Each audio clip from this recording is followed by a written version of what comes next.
Hello বন্ধুরা, welcome to our channel. তোমরা দেখে বুঝতেই পারছো আজকে আমি একটা নতুন জায়গায় চলে এসেছি। সবই বলবো তোমাদের ভিডিওতে, দেখতে থাকো ভিডিওটা। তোমরা চারিদিকের প্রাকৃতিক সৌন্দর্যের মজাটা নাও। আপাতত এই নদীটা হচ্ছে ইচ্ছামতি নদী। তোমরা আশা করি কিছু কিছু লোক জানতেও পারো। আমরা চলে এসেছিলাম সাতভাই কালীতলা, মানে বনগাঁ। বনগাঁ মানে এই একটাই আছে, সাতভাই কালীতলা, ডাকাতকালী। তোমরা নাম শুনেছো, যারা যারা শোনোনি তারা আসতে পারো, আমি সব কিছুই বলে দেবো কীভাবে আসতে হবে না হবে। এটা হচ্ছে সাতভাই কালীতলার পেছনে একটা শ্মশান আছে, শ্মশানের ভেতর দিয়ে আমরা যাচ্ছি।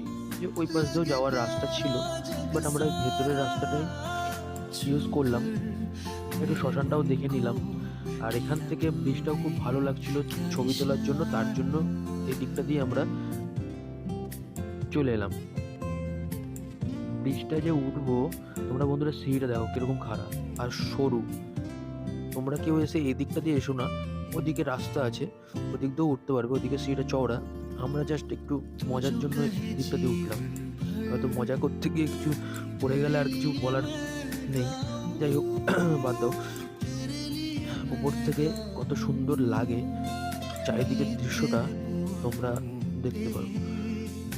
আর এই দিকটা হচ্ছে, উপরে আমরা উঠে গেছি, এই দিকটা হচ্ছে বনগাঁ স্টেশন, আর এই দিকটা হচ্ছে বাংলাদেশ, সামনে পেট্রাপোল বর্ডার।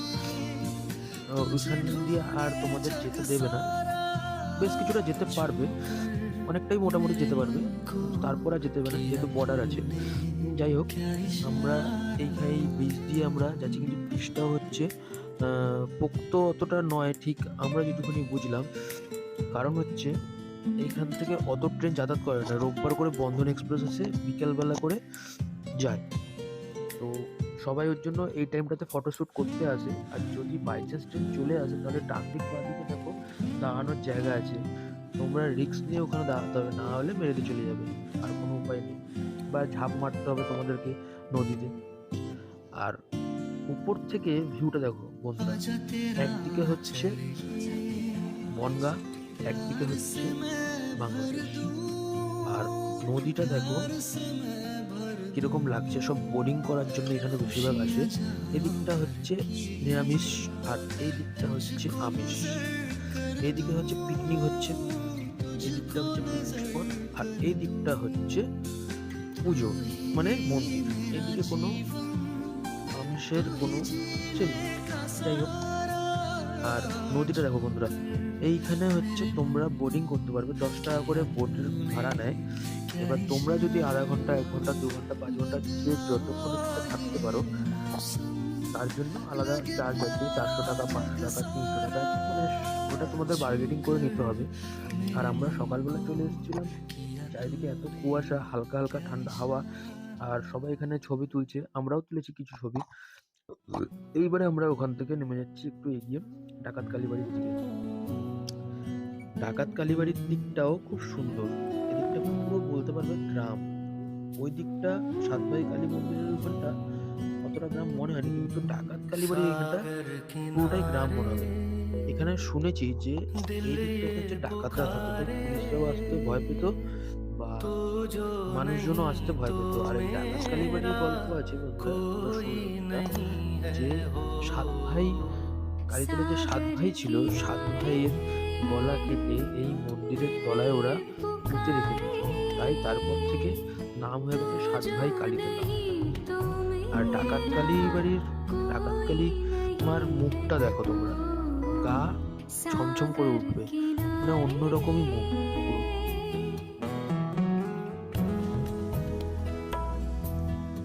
যাই হোক, আমরা এখানে দেখলাম, দাঁড়ালাম, দাঁড়িয়ে আমরা নিয়ে গেলাম বোর্ডের দিকে।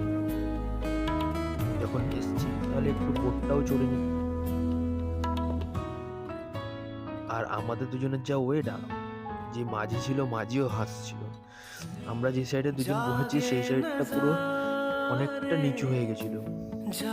আর আমার সাথে যে ভাই ছিল সে একটু ভয় পাচ্ছিল, কিন্তু তাও ওর এসব চড়তে খুব মজা লাগে, তাই আমরা একটু বোরিং করে নিলাম। আমরা আবার যেখান থেকে এসেছিলাম সেই জায়গাটাতে চলে যাচ্ছি। 10 টাকা সামান্য ভাড়া নিল, 20 টাকার মতো সুন্দর লাগছে। সবাই ওখানে ছবি তুলছে দাঁড়িয়ে। ওই 7 ভাইকালতলা থেকে আসতে হচ্ছে আবার ডাকাতকালী বাড়ির দিকে। আমরা আবার 7 ভাইকালতলা থেকে আবার ডাকাতকালীতে গেলাম, আবার ডাকাতকালী বাড়ির থেকে হচ্ছে আবার সামনের দিকে যাচ্ছি।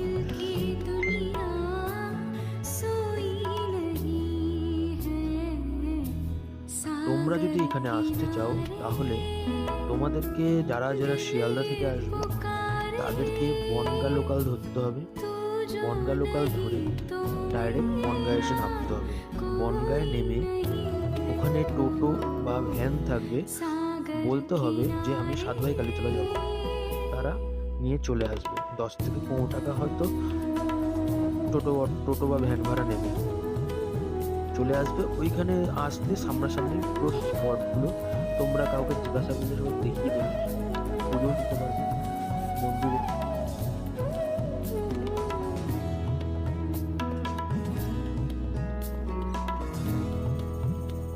আর এই 7 ভাই কালীতলার একটা গল্প আছে। এই মন্দিরটা তৈরি করে দিয়ে গেছে, শোনা কথা, জানি না সম্পূর্ণ সঠিক কোনটা, এটা তৈরি করে দিয়ে গেছে নাকি সঞ্জয় দত্তর বাবা। আর ঠাকুরকে পুরো সাজিয়ে সোনা দিয়ে ভরিয়ে গেছে সঞ্জয় দত্তর বাবাই। আর এইখানটা থেকে পুজোর সবসময় পুজো হয়, এখানটা একটু বেশি আরো জাগ্রত নাকি কবি ঠাকুর। এখন অতটা লাইন পড়েনি, একটু বেলা হলে অনেক লাইন পড়ে। ওই সময় তো অনেক ছিলাম, বাট ওই সময় শ্যুটটা আমরা করতে পারিনি, অনেকটাই ভিড় ছিল। ঠাকুরটাও দেখো, ঠাকুরটা হচ্ছে অন্যরকম টাইপের, খুব সুন্দর ঠাকুরটা। তোমরা যদি আসতে চাও যেরকম বললাম সেইরকম চলে আসতে হবে। যাকে তাকে